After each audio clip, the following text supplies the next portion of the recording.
Hello and good evening, ladies and gentlemen. My name is Saur, Darkchylde, and welcome back to Let's Replay Ace Attorney Investigations. Last time, way back in the year of 2019, we just started this game and found that there has been a murder committed in Mr. Edgeworth's office. It was a detective named,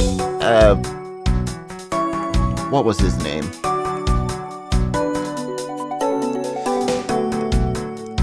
I need to look it up because I've completely forgotten. It's been too long since I've done this.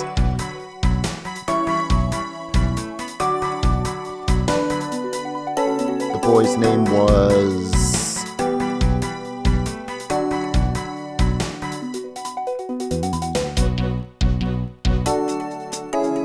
Oh wait, I can just look it up here in the organizer. Profiles. Buddy Faith is his name.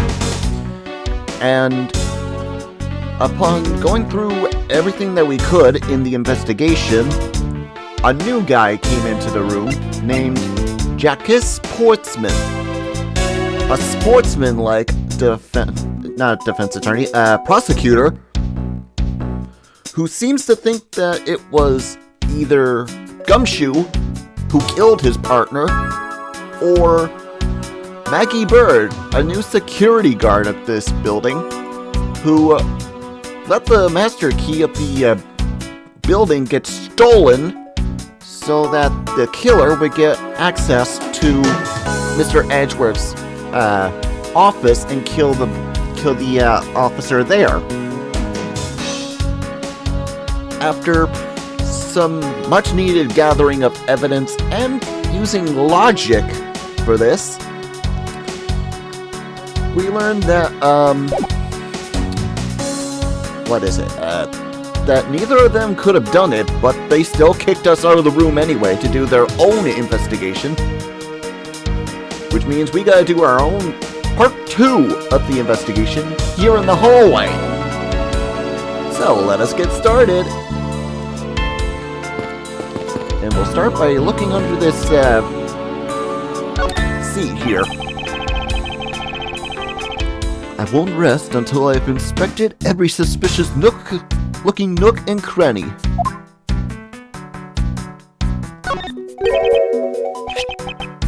It's... Ah! Isn't this that missing O-series file, sir? No doubt about it. The bloody right letters mark it clear as day. There seems to be a few pages missing.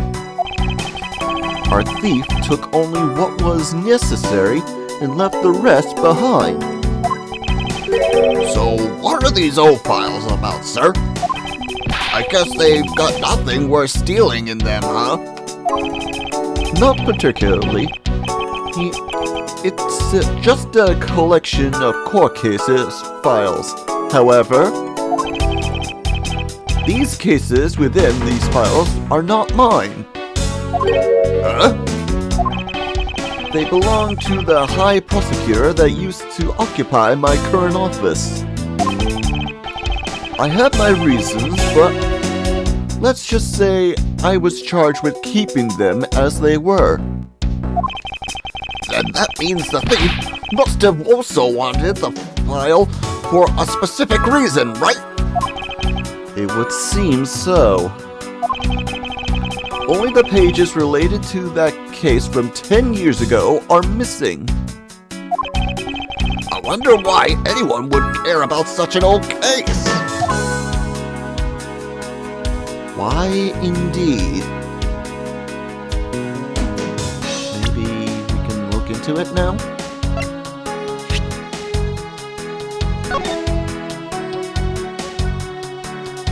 That's it? Okay. Let's talk to Maggie, see if she can give us more insight.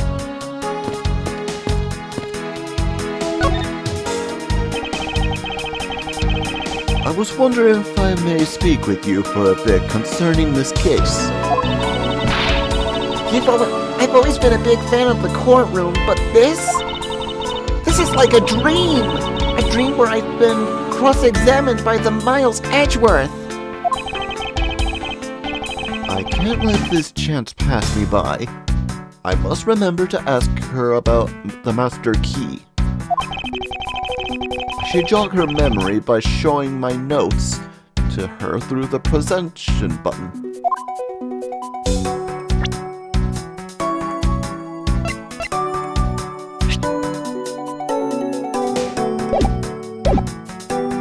Okay.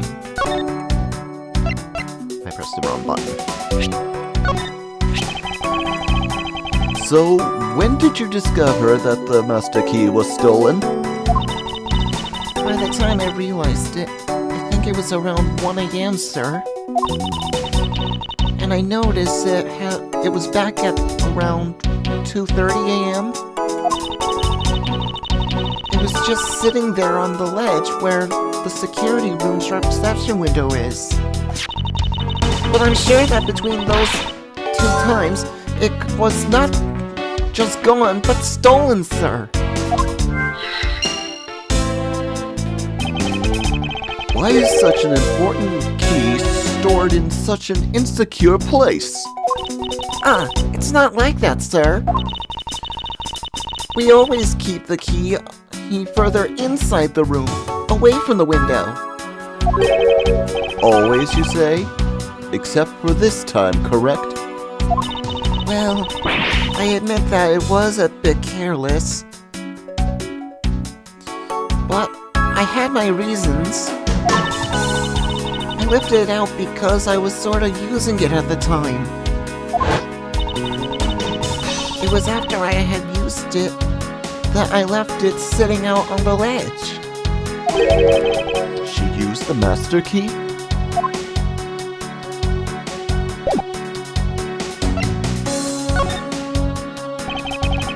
What did you mean by you used the master key?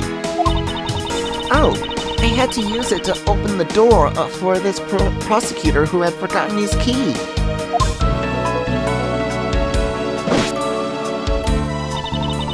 I mean, it's my job as a security guard, right? What is it? That's right! I just remembered! The prosecutor who forgot this key. It was Mr. Portsman, sir! What? Tell me more, Miss Bird. Quickly!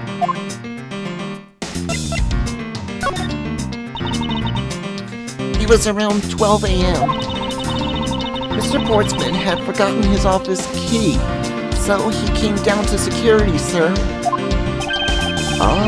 That's when you loaned the master key to him. No way! It was against regulations to loan the master key to anyone. I walked with Mr. Portsman into his office and opened the door for him personally, sir. I see. And then, what happened after that? Well, he called for me to come up to his office as he was leaving to go home. That was around 1:30, I think. So, in summary, for the sake of one forgetful prosecutor, you used the master key twice tonight.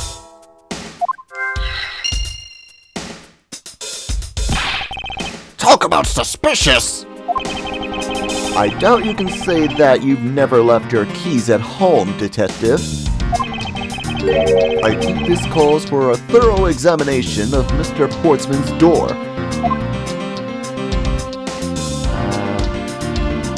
Just for the sake of completing everything, I'm just gonna question her more. Have you ever met the victim before? Well, I've seen him a couple of times before, when I had to go to Mr. Portsman's office. Mr. Faith was always playing basketball with Mr. Portsman, sir. That sounds like fun! Just once I'd love to play with them. sounds fun, but the only person ever taking a shot was Mr. Portsmouth. All Mr. Faith ever did was pass him the ball, sir. On second thought, I don't think I'd have fit in well at all with that.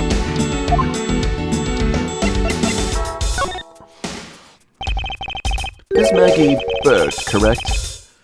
I take it that you are an acquaintance of the detective? She was under my supervision back when she was still on the force, sir. One day she got caught up in a murder and things started to go downhill, so she quit. But I owe a lot to Detective Gumshoe for introducing me to my current employer. Or so I thought until a few hours ago. Right before I was about to clock out for the night. You got caught up in this whirlwind of a case, correct? Don't worry, my whole life has always been nothing but a whirlwind of bad luck and failures. Since I was 6 months old, I fell from the 9th floor of my apartment building. I've been hit by all sorts of vehicles, gotten sick from all sorts of foods, failed almost every test I've taken, experienced almost every kind of disaster, and now I've managed to be named a criminal just when I become a full security guard. That's a lot to go through in one lifetime. I know! And just when I thought I had finally found my happiness, I wind up getting you and Detective Gumshoe involved in my bad luck. You don't need to worry about me, Miss Bird. Nor do you need to worry about yourself. I will solve this case and prove your innocence. All I ask in return is for your cooperation. Yes, sir, Mr. Edgeworth. You can count on me. I'll do all I can to help. Now then. Hey, it's Mr. Payne!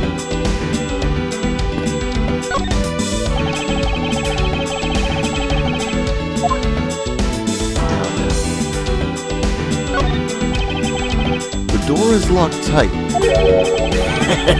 I bet the old credit card trick wouldn't work here, Mr. Edgeworth? This is the office of a high prosecutor, detective. These doors would be pretty effective if the average cab burglar would get through them. Aha! So, I guess that only a great cat burglar could get in. And that must be who our culprit is, sir. Might I advise you to return that conclusion to whatever pawn shop you bought it from?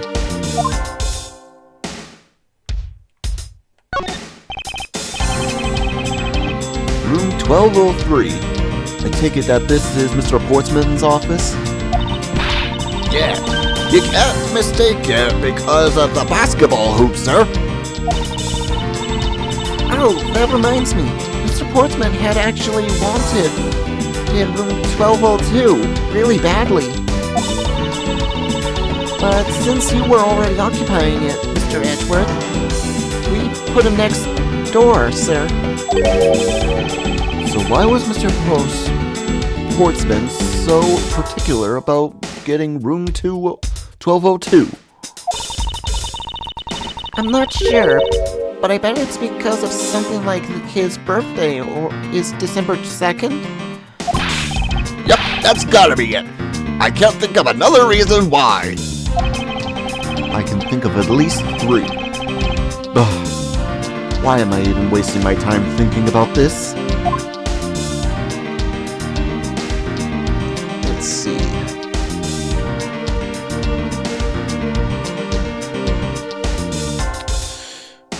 I think it's time for some logic.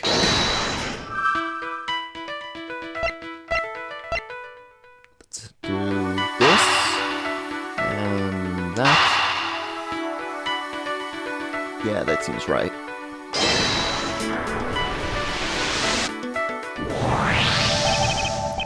Miss Bird, I'm afraid there's a flaw in your story. What? No way, pal. I mean, sir. You said that you locked up Mr. Portsman's office at around 1:30 a.m., correct? However, the master key had already been stolen at that time. Wow. Nothing gets by you, Mr. Edgeworth. You solved that contradiction like a pro. I had totally forgot about all that. But thanks to you, I remember it now. You're right. It was around that very time that I realized the master key was missing. And?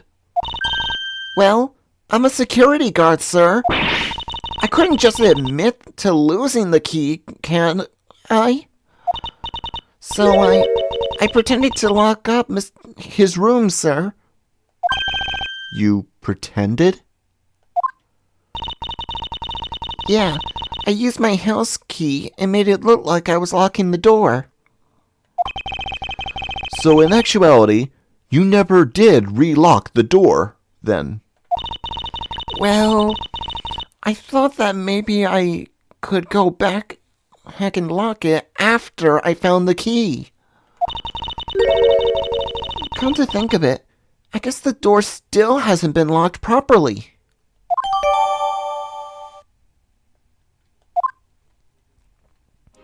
Interesting, huh?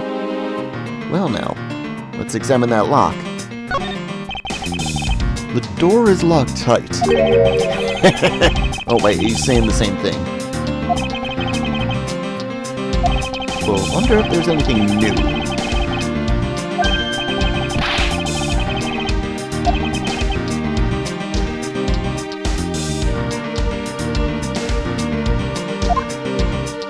No?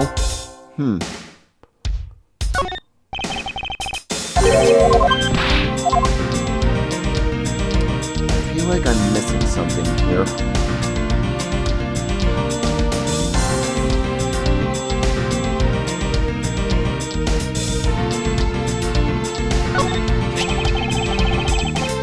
It's Mr. Portsman's personal basketball hoop. I can't believe he put something like this in the hallway of the prosecutor's office.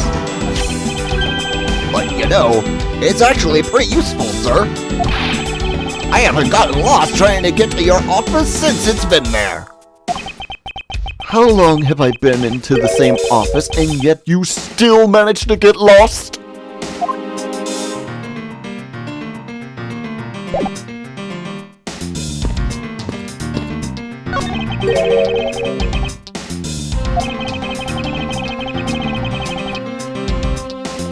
Hey, didn't this used to be just outside next to the building a long time ago? So when and why was it moved indoors? I don't remember exactly, but I saw one of the officers drag it up here recently. Drag it? I heard it wasn't fit for the elevator, so the poor guy had to bring it himself. All the way up to the 12th floor?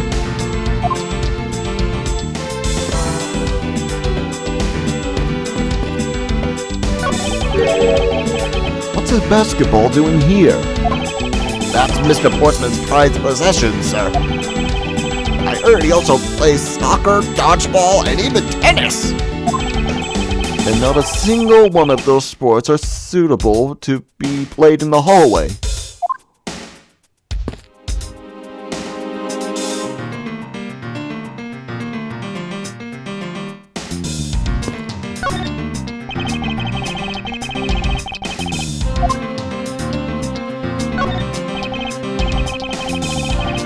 Wait a minute. I just saw a new thing. Deduce, huh?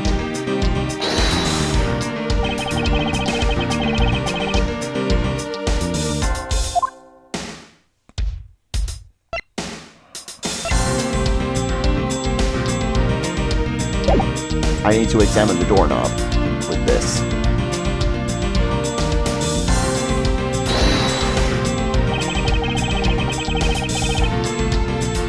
Is this spot somehow connected to any of the evidence I hold?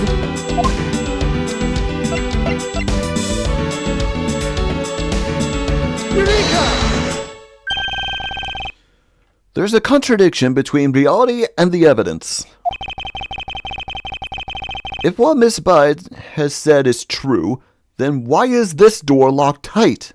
Huh? You know, you're right.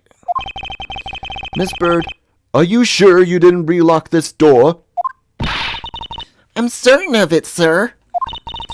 And I don't think Mr. Portsman noticed it himself that I hadn't. Which means what, sir? It either means that he actually does have the key to his office, or that the door Miss Bird opened wasn't this one at all, but a completely different one. She opened a different door? But how can you prove that? There's an easy way to find out. All we need to do is... we need to examine these. Let's see. Prints on the doorknob.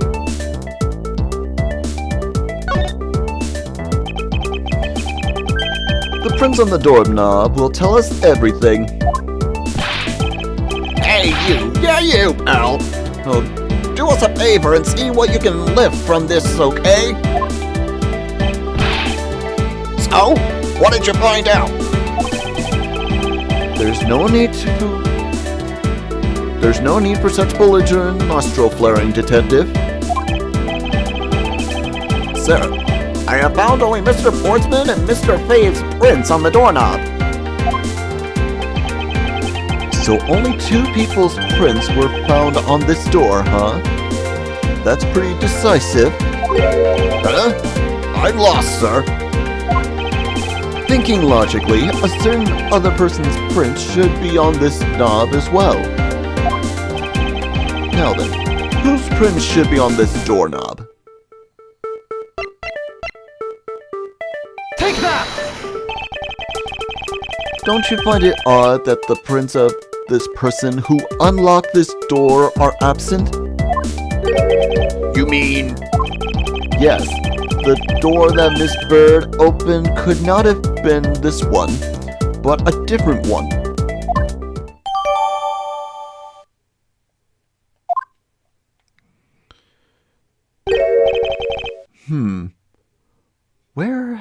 What have we here?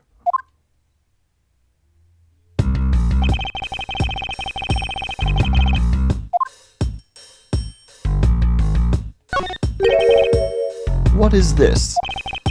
Looks like a scrap of paper. I'll get it, sir. Let me see. Oh, there's something written on it. It looks like a note from the victim. And the note reads, I brought the three pieces of evidence, hints by, just like we talked about on the phone. But it looks like you're out. Guess I'll catch up with you later, buddy. Yeah, and it's for Mr. Portsman.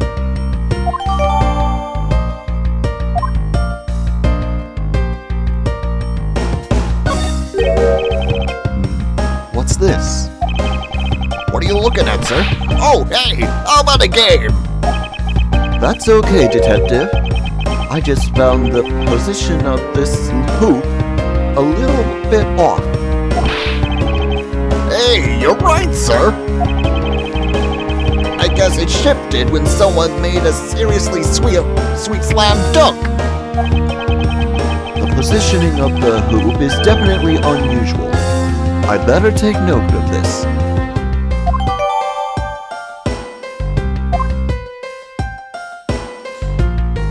Okay. Now then.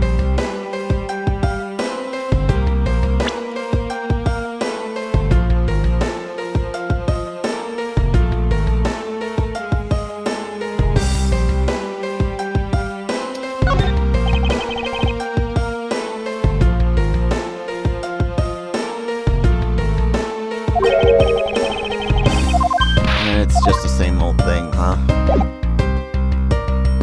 Maybe if I try the other door?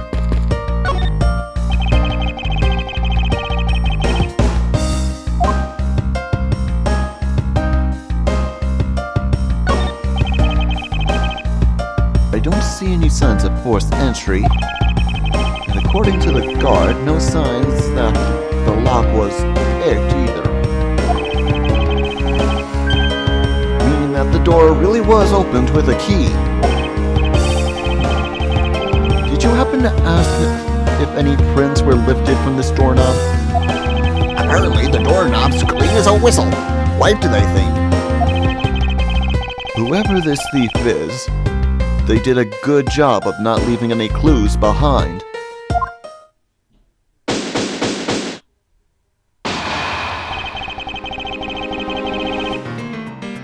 Poking around this hallway has actually paid off quite handsomely.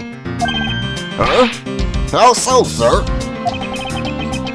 In a variety of different ways. I think it's time we had a little chat with the real culprit of this case.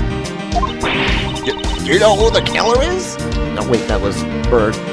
You know who the killer is? Wow, Mr. Edgeworth. As long as my logic is sound, then yes. The mastermind behind this murder is none other than Mr. Portsman. What? Mr. Portsman? I knew it! That's exactly what my logic senses were telling me too! I suspected it was him from the very instant he accused Maggie of being the killer, sir! That is anything but logical. Lady and gentlemen, prepare yourself. Come what may, it's time to knock on Troop's door.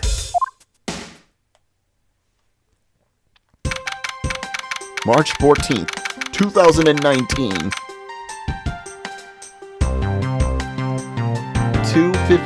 5:12 p.m. High Prosecutor's Office, room 1202.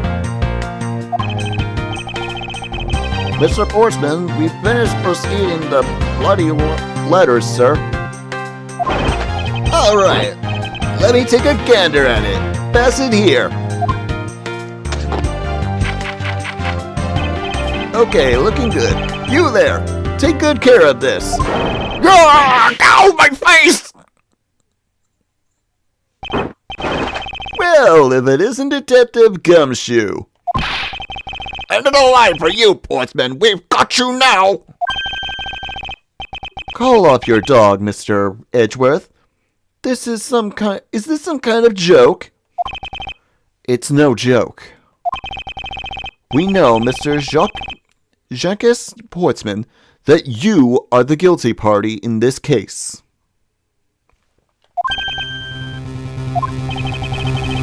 You must be pretty upset getting chased out of your own room. I'd be mad too. So I guess you can stay, if you promise to stay out of our way. You intend to hide your crime under the guise of a prosecutor doing his job? I can see right through the unsightly paper-thin mask you wear upon your cowl. Who'd have ever thought that it would come to this? Actually, come to think of it, your mentor was Manfred von Karma, right? The legendary prosecutor who never lost a single case in 40 long years. But there was always this incented chattering about forged evidence with that guy. Really teaches me that I've got to stay on the lookout for false accusations, you know. And you're done trying to play mind games with me, because they won't work. The only thing you should be using that mouth of yours for now is explaining yourself. Although that too will only dig your hole deeper. Either way, your game is up. Well, aren't we full of ourselves? Even though you have yet to prove anything.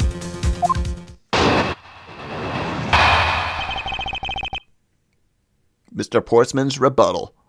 I have no idea what sort of harebrained idea you have in mind, but there's a mountain of evidence that points away from me being the culprit. Besides, how, may I ask, do you propose I unlocked the door and got in here? Look, I feel bad doing this to you, but I've got work to do, so we're done here.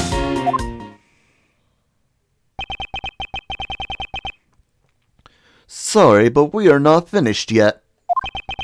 Boy, you're stubborn. I suppose you're bashing your accusations or something. You're basing your accusations on something? I'll show you what I'm basing my accusations on, with evidence.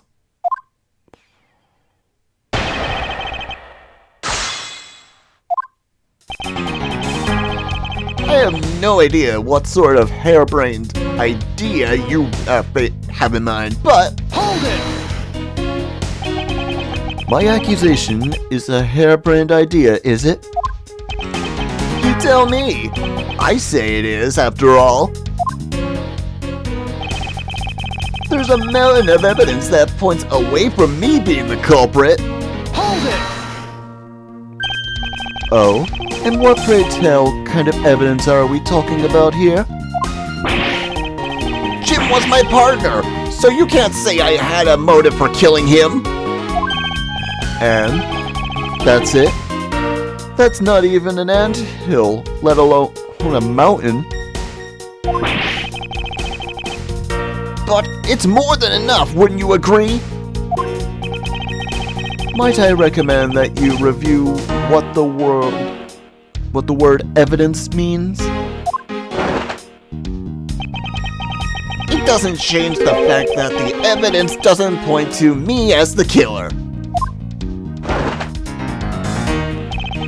Besides, now, how, may I ask, do you propose I unlock the door and got in here? Objection!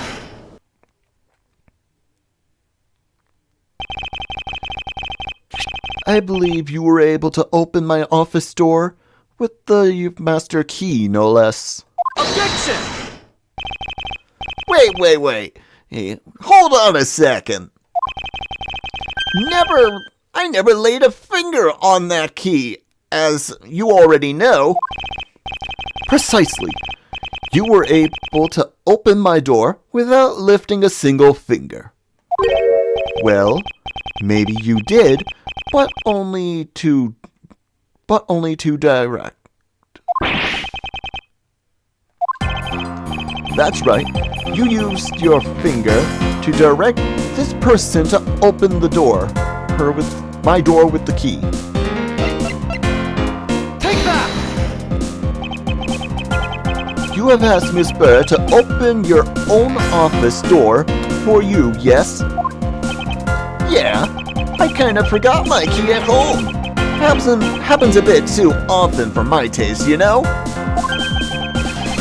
But the room you had Miss Bird open at that time was not your own, was it? What? You have quite the imagination. But why don't we ask the girl herself? Whose door she opened, shall we? I'm certain that it was Mr. Portsman's door, sir. I checked the number on the plate to make sure I was opening the right door, sir. I see. See? Miss Bird backs up my story. Yet, what if you had misled her, to fool her by thinking that what you wanted? Ha! And how do you suppose I did that? By switching the number plates on the door, for example. That's right! Hey, they do slide out pretty easily. Furthermore, you then use one other thing to give a very strong impression. That the door she was opening was yours and not in fact mine. What was it that Mr. Portsman used to make Miss Bird think she was opening his room? Take that! Why, the basketball hoop, sir?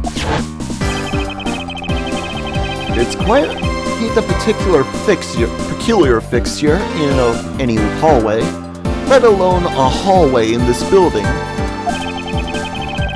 Which is why it left you an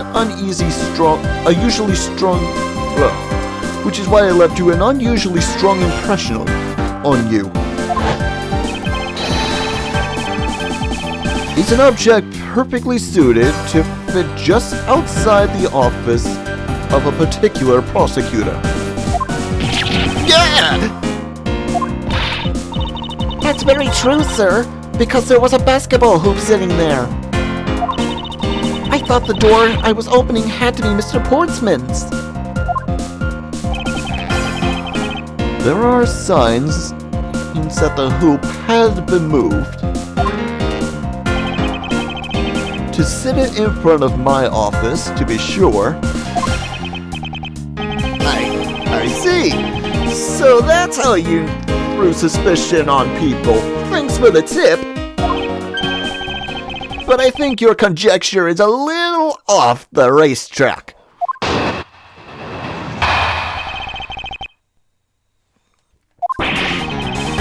Now, you're just spouting nonsense. I had the girl open my office door. After that, I was in my room the entire time. You don't have a single reason to suspect me.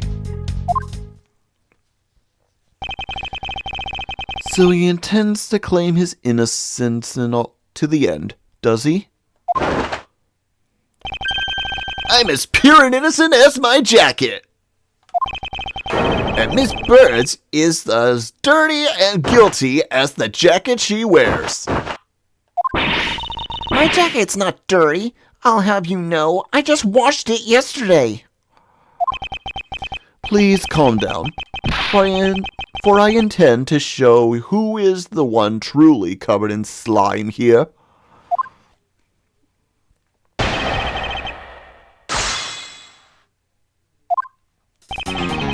Now you're just spewing nonsense. Hold it! Nonsense, you say? Yes, because I'm telling the truth here. I had the girl open my office door. Hold it! Using the master key, of course. Sure, you have a problem with that? That is what the master key is for, right? Perhaps we should place it in an elaborate labyrinth of some sort of people like you. After that, I was in my room the entire time. Objection!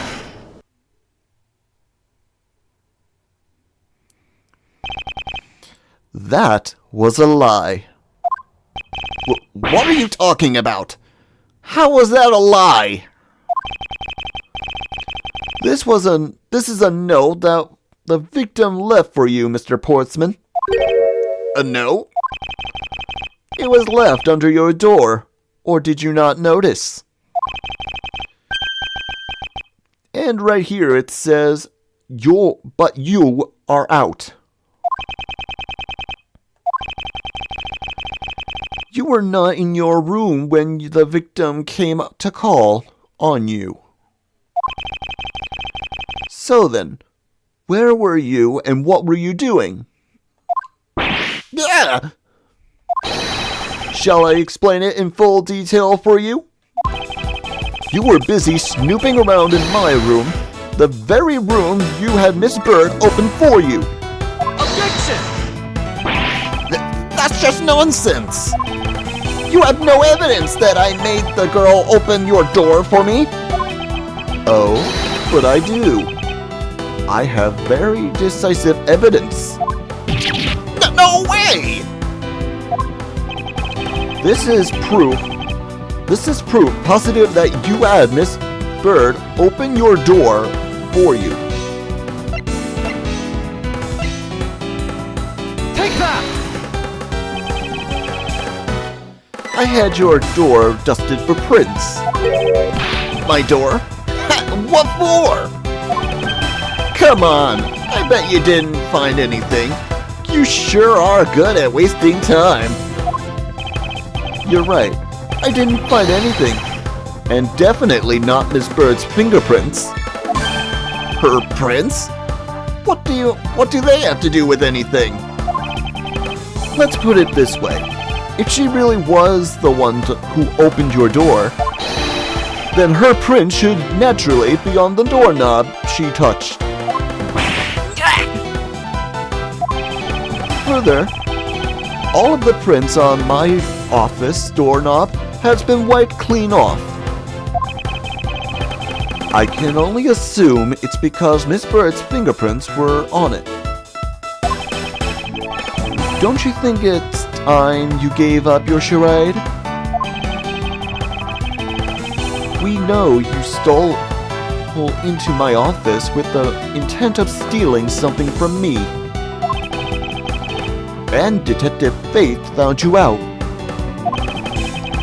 Possibly because he heard sounds coming from a room whose occupant was on the leave. Mr. Poisman, you killed Mr. Faith to silence him. And I had the misfortune to return when I did.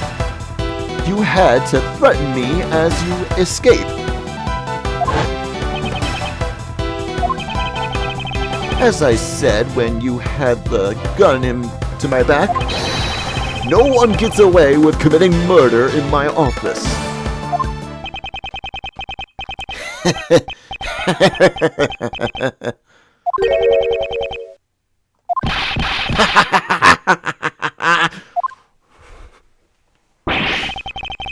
And just what's so funny, pal?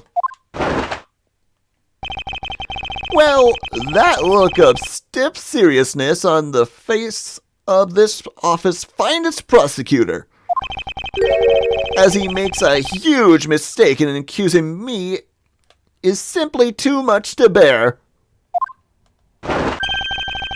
There's just nothing else like it in the world. What? Mr. Edgeworth just explained it all, and he even backed it up. You're the murderer. Stop trying to be slippery and just admit to the crime already. And as I said earlier, it's also circumstantial, so full of conjecture. You say you checked my doorknob for prints? Well, I can readily confess that I had wiped that knob down as well. Eh? I'm a little obsessive-compulsive, you see. I didn't want to touch a doorknob that you had touched, which is why I wiped the knob down as soon as I could after you opened the door. After that, it makes perfect sense that only Jim and my own prints would be on there. You made that up just now, didn't you? Furthermore, as for the note Jim left for me, do you know exactly when that was? For all we know, he could have left it there before I arrived at the office. Like early evening, for example?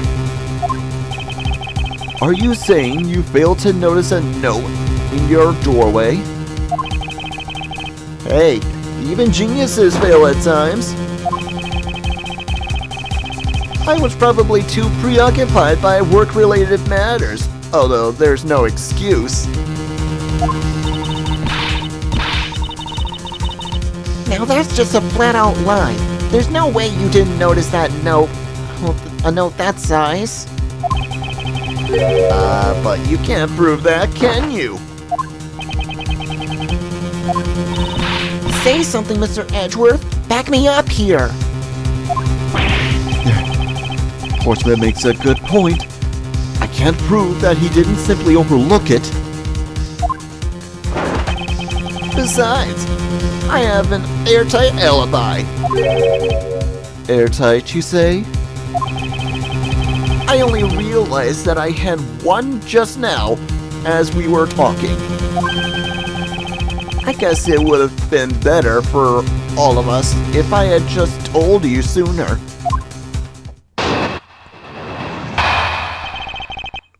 Portsman's alibi. If memory serves, you came back to this office at around 2 a.m., correct? And it was then that you had that unfortunate confrontation at gunpoint with the culprit. But at exactly that time, I was downstairs in criminal affairs. Ask around, I'm sure the other detectives will cooperate my story. It's the perfect alibi.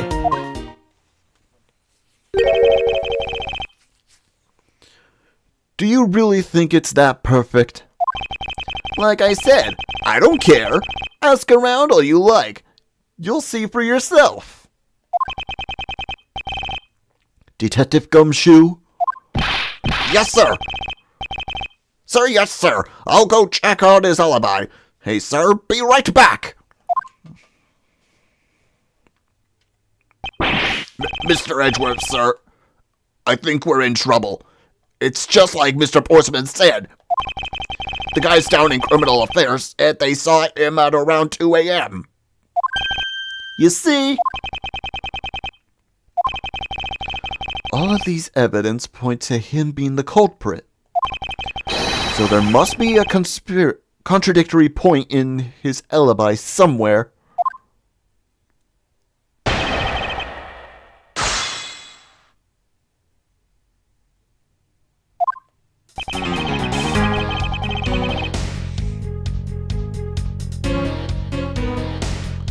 Let's press everything. If memory serves,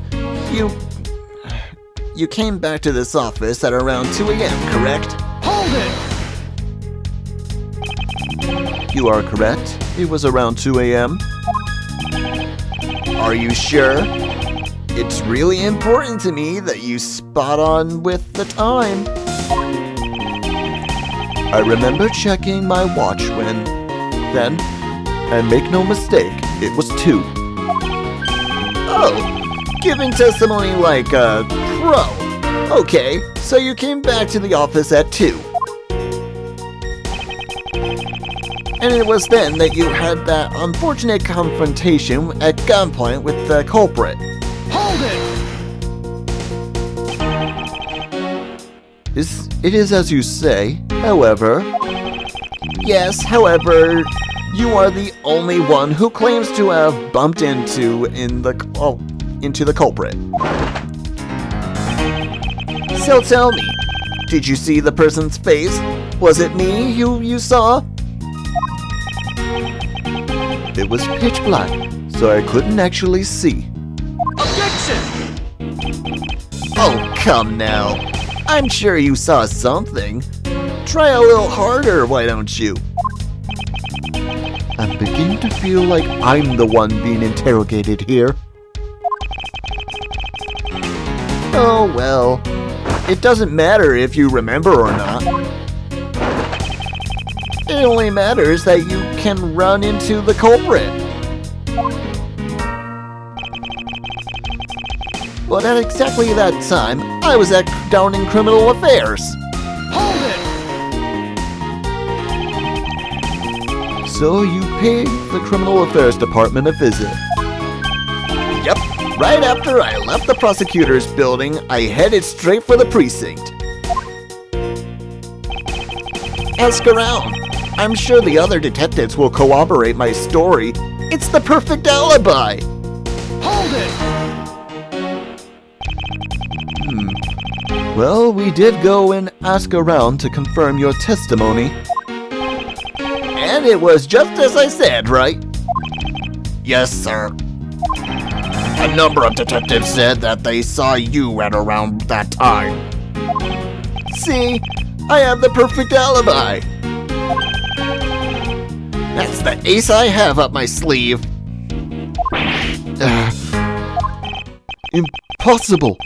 He actually does have the perfect alibi. What's wrong?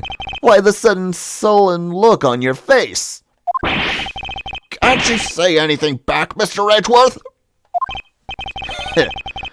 I think we've reached the end of the line at this, and it's time to get off this crazy train. You there! Sir! Please escort the young lady out, but remember to be gentle. Maggie! Detective Gumshoe!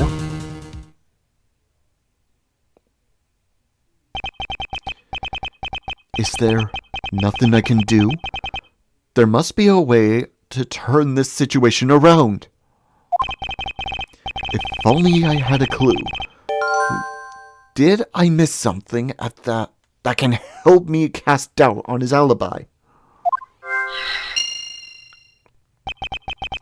I need to calmly think through more, and one more time, and with logic.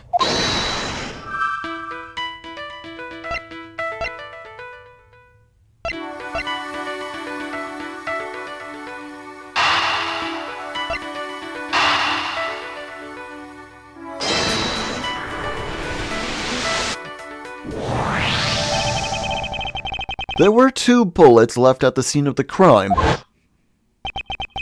One that robbed Mr. Faith of his life, and one that nearly robbed me of my jacket. However, the murderer weapon only shows signs of being fired once, meaning that it is entirely possible that a second gun was fired in my office that night. But seeing as how the killer had to steal Mr. Faith's gun, I doubt the killer had another gun up their sleeve. Therefore, the second gun could have been property of an entirely different person, which could mean that there was another person who had paid a visit to my office tonight.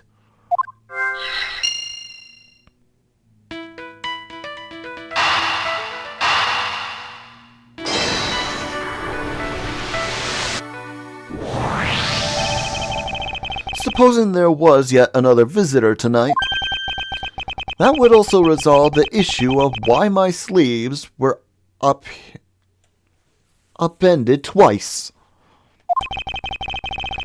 We know that the sleeves were disturbed once before and once more again after the murder. So it shouldn't be much of a stretch to think that it was the work of 2 different people. Once by the person who stole the victim's gun and then killed him with it, and once again after the murder by our second culprit. Who was the owner of the second gun? If we suppose that the second culprit's gun was the one that was pointed at my back... Objection! Mr. Portsman, it seems that I need to amend my assumptions regarding this case. Great! So you finally come to your senses. Mr. Edgeworth! Sir, what are you saying? This has been a big misunderstanding on my part from the start. I had assumed that the person who I ran into was the killer, but that may not be the case. What do you mean? The person I ran into was just your average thief. A thief? But, sir, doesn't that cause some sort of contradiction in the facts? Not at all. It simply means that the killer was someone else. And it means that in actuality, two culprits stole into my office tonight. What? Do you mean two? It explains both why my sleeves were disturbed twice and how there were two guns. Mr. Portsman tricked Miss Bird to gain entry into my office. Objection! Now you're just leading the argument. And you still don't have any actual proof, you know. If you could please go along with my hypothetical scenario for now, Mr. Portsman. In the end, if you really were innocent, you should have nothing to worry about.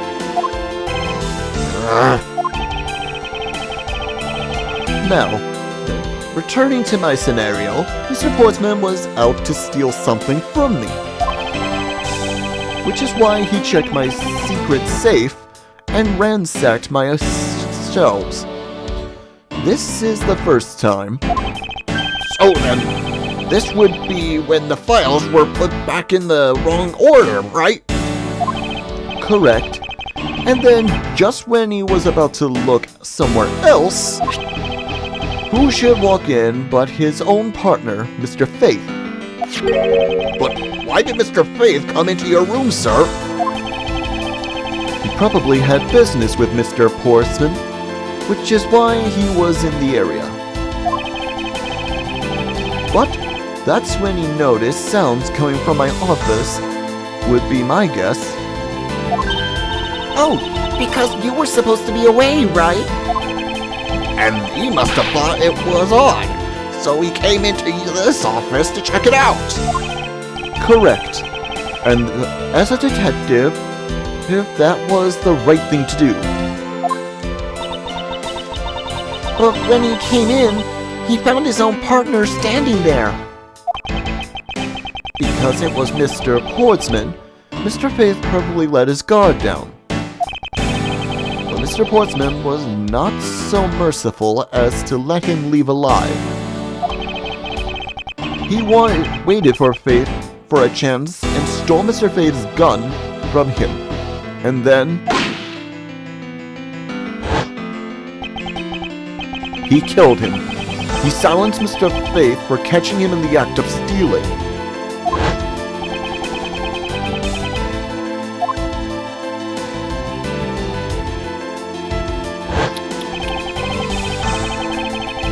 This was the moment in which the first shot was fired. He had that landed in my files. Following that, Mr. Portsman wiped the gun down and left it behind as he made his exit. He could afford to do that because he had also left the fake dying message behind. You're such a complicated troublemaker, you know that? Well, if things were as simple as that, then all would be solved. However, there was yet another visitor in my room, and this is where it gets complicated. There was another? Visitor, sir? Yes, and this other person's objective was to steal something from me. Now then, even after Mr. Portsman left, the door to my office remained unlocked.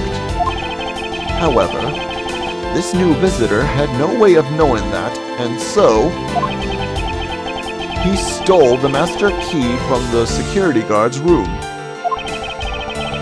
and then entered my room and searched through my shelves. This was the second time they were disturbed, and it seems the thief found their prize. The stolen all file, right, sir? Correct. Only, just as the thief was about to leave with the file, I appeared. The thief then threatened me with their own gun and made their escape. The second bullet was fired during the brief encounter. So that shelves getting messed up twice, and the 2 bullets, it was all because 2 different people were doing those things with 2 different times. Precisely. So now do you see, Mr. Portsman? The person I met was just a thief, and was not in fact Mr. Fate's killer. Your alibi for the time frame in which I ran into the other person is now irrelevant, because we now know that the murder took place during the first culprit's visit. Objection!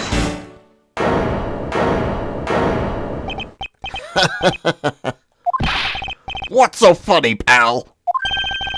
Absolutely splendid. Your scenario explains everything. Of course it does. It's Mr. Edgeworth after all.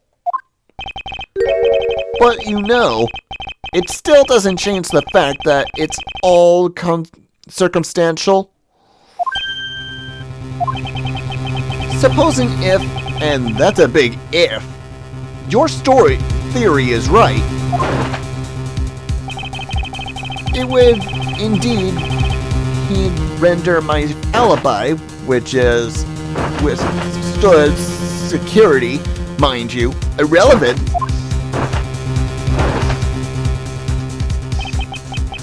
But there is still one defining part of your argument for which you have no evidence.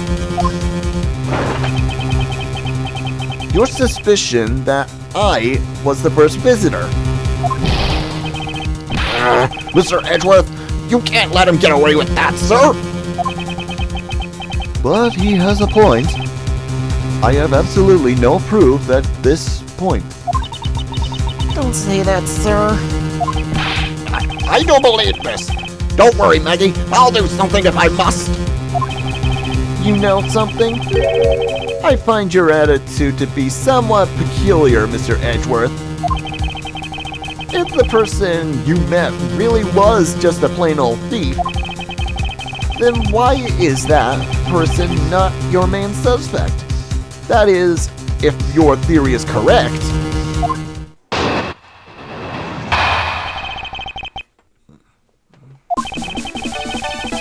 That thief you ran into should be the killer, the real suspect, wouldn't you say? We should be out there looking for that thief right now. They might still be nearby. I hate to repeat myself, but as I've already said, I was training in my room. And when Jim came to deliver some evidence to me, I was down in criminal affairs.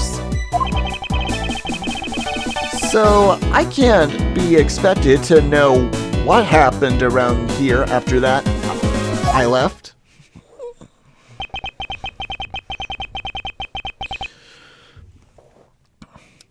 So, you think we should be out looking for the thief? Of course! Now, isn't the time to be wasting time on dead-end discussions?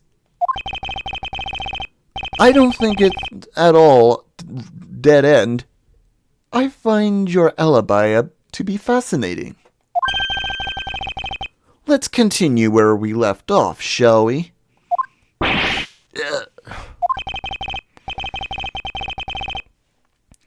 I know he's lying. I know he was here at the scene of the crime. I just have to find a way to prove it.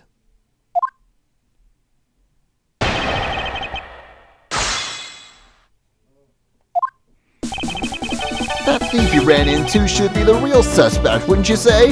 Hold it! Actually, no, I wouldn't.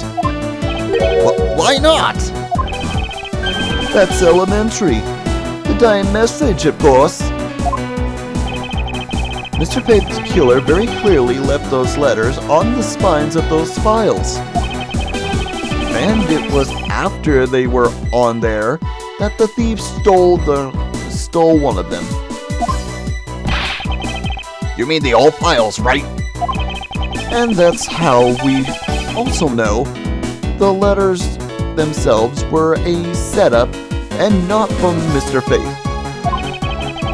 If the thief was the killer, do you really think they would try to undermine themselves? Maybe the killer just didn't think of all that, or either. Yes, that must be it. Maybe, just maybe. We should be out there looking for the thief right now. They might still be nearby. Hold it! Once escaped, I highly doubt the thief would linger nearby. Well, you never know. Maybe they didn't get what they were really after. Oh? You talk like you know quite a bit about this thief. It's nothing like that.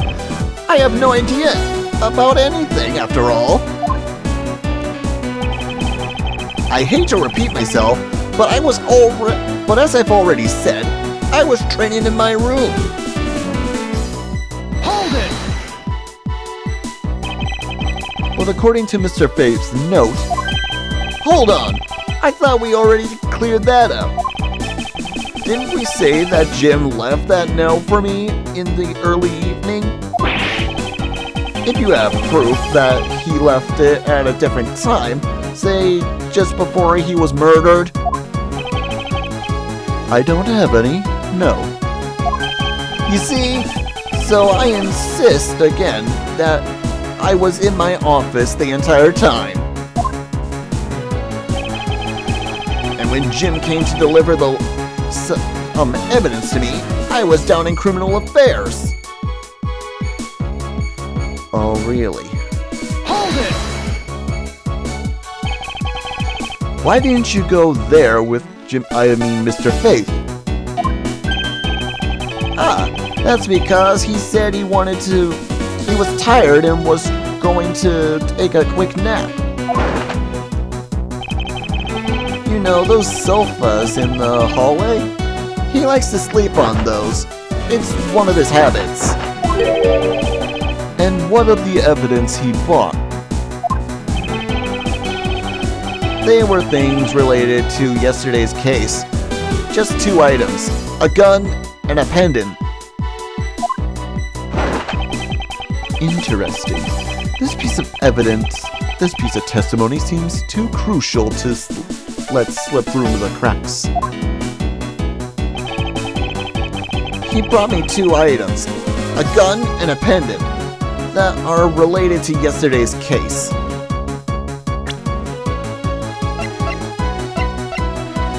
Objection! Only 2 pieces? I believe the proper phrase here is, you fail. Excuse me? You fail as a prosecutor, Mr. Portsman, as you intend to keep evidence hidden from me. What are you talking about? I haven't hidden anything from you. Well, here's a piece I think you should read carefully. It says that Mr. Faith was bringing 3 pieces. Yes, and this is the victim's real dying message to you, Mr. Portsman. I can't believe to get tripped up by a simple.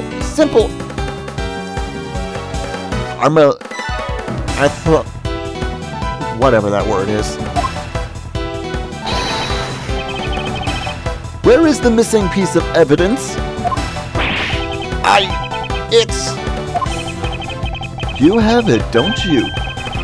Only the guilty would make such a face.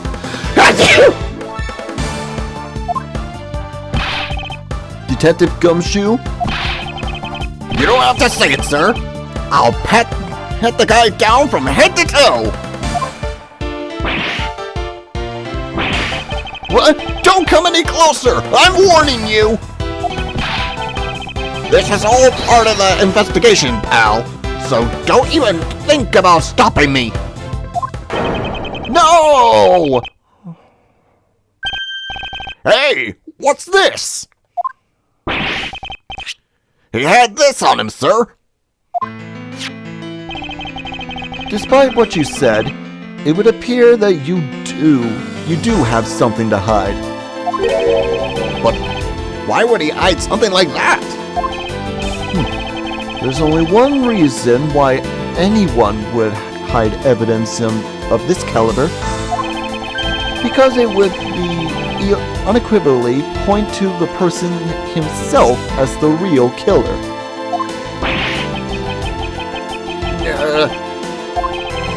Let's examine this videotape in a little more detail. For the section of this tape that will drive the last nail into this coffin.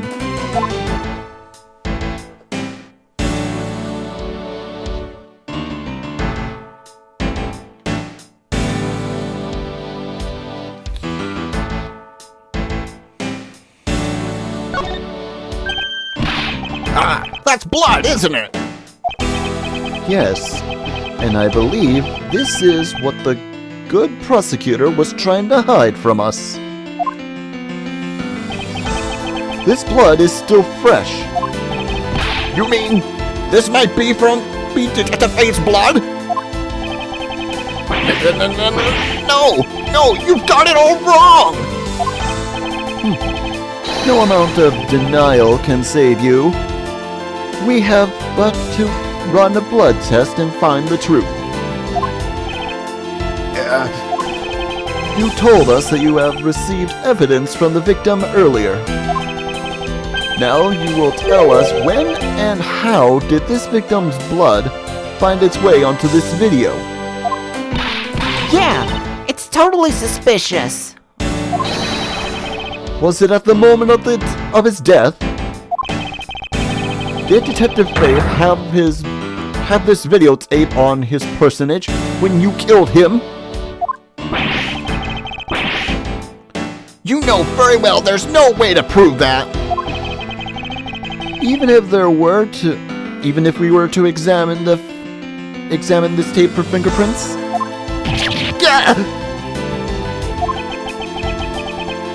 If I had to take a guess, I'd say that the only ones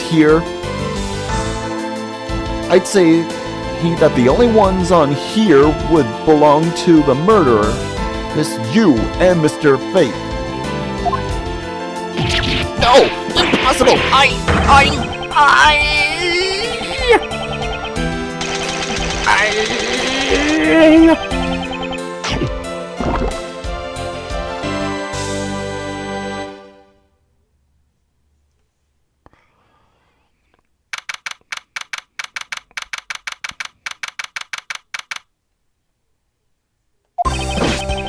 Mr. Portman has been placed under arrest for the murder of Detective Bobby Faith, sir. Very good. And the results we got back from the lab, text on the tape, turned out to be real solid, sir. The blood work came back, and it was definitely Mr. Faith's blood on there.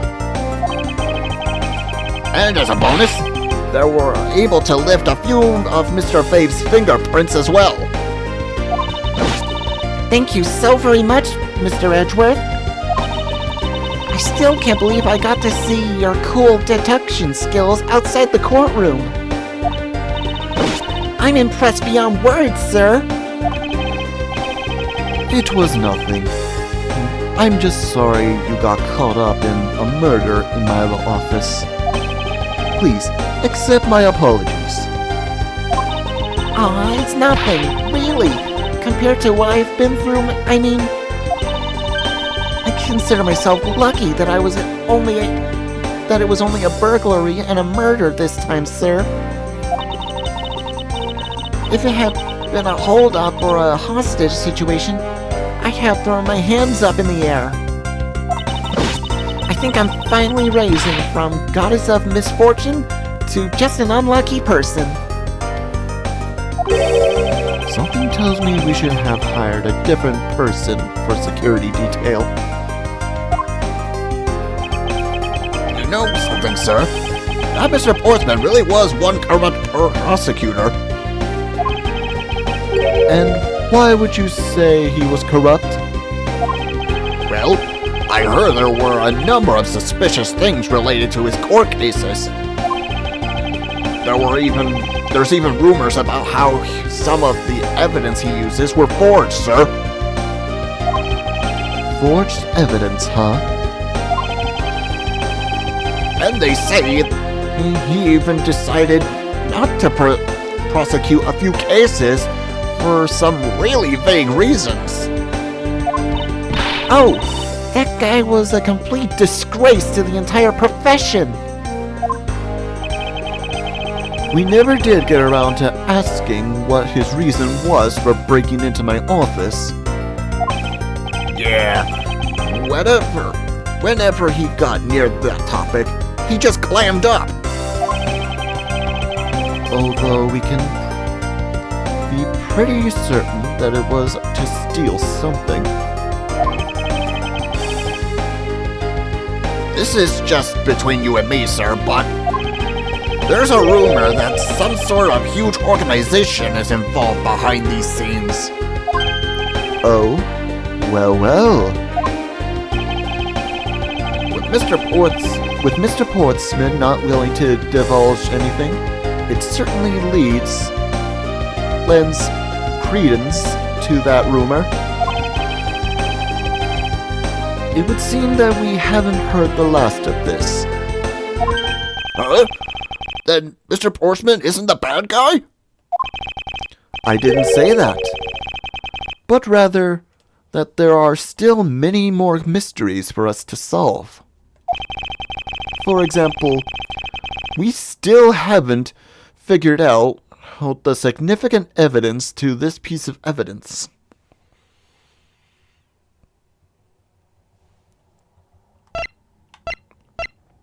Take that! The person who stole this file, the other villain of the night? Yeah, I wonder who it was. And what happened to the stolen pages? I wonder, who in the world was it that held me up at gunpoint? Mr. Edgeworth, sir! Yes? I came across this while I was processing your office earlier, sir. This card! What is it, sir? Is that a bird or something on there? It's not just any bird. It is the mark of the raven, a three-legged raven. Even you should know what this is, detective. Oh, that's about that thing, isn't it, sir? That great thief everyone's talking about. Yes, it is the mark of the great thief Yatagarasu.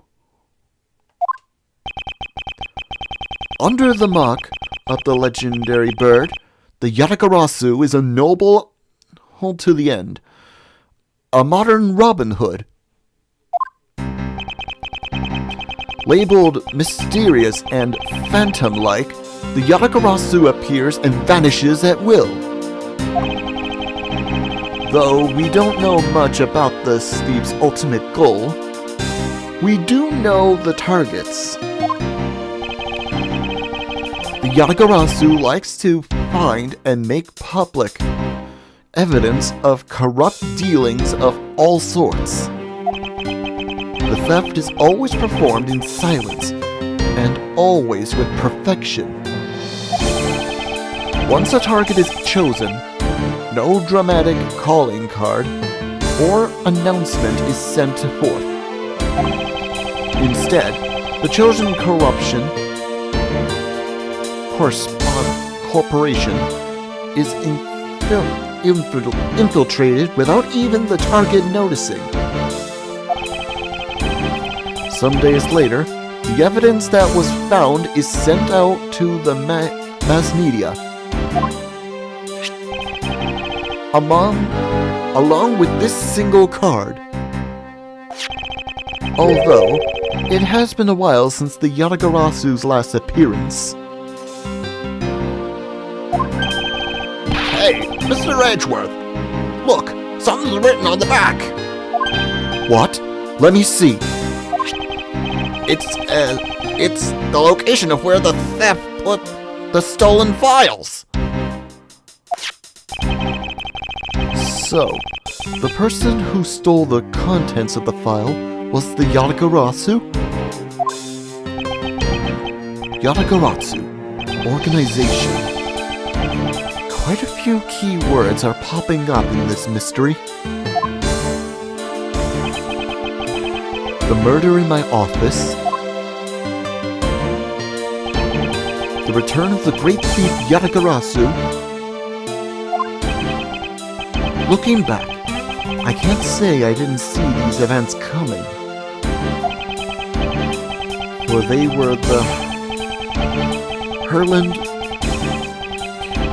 were hurled by the incidents that began to occur 2 days ago.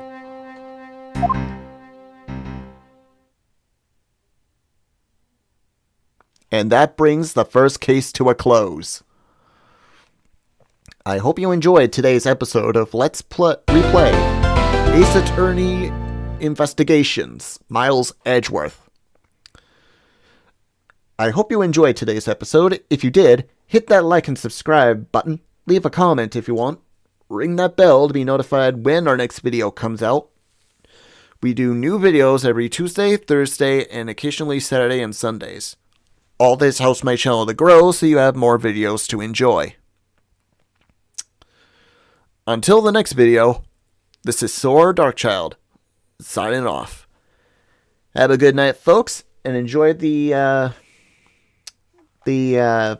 preview for the next case.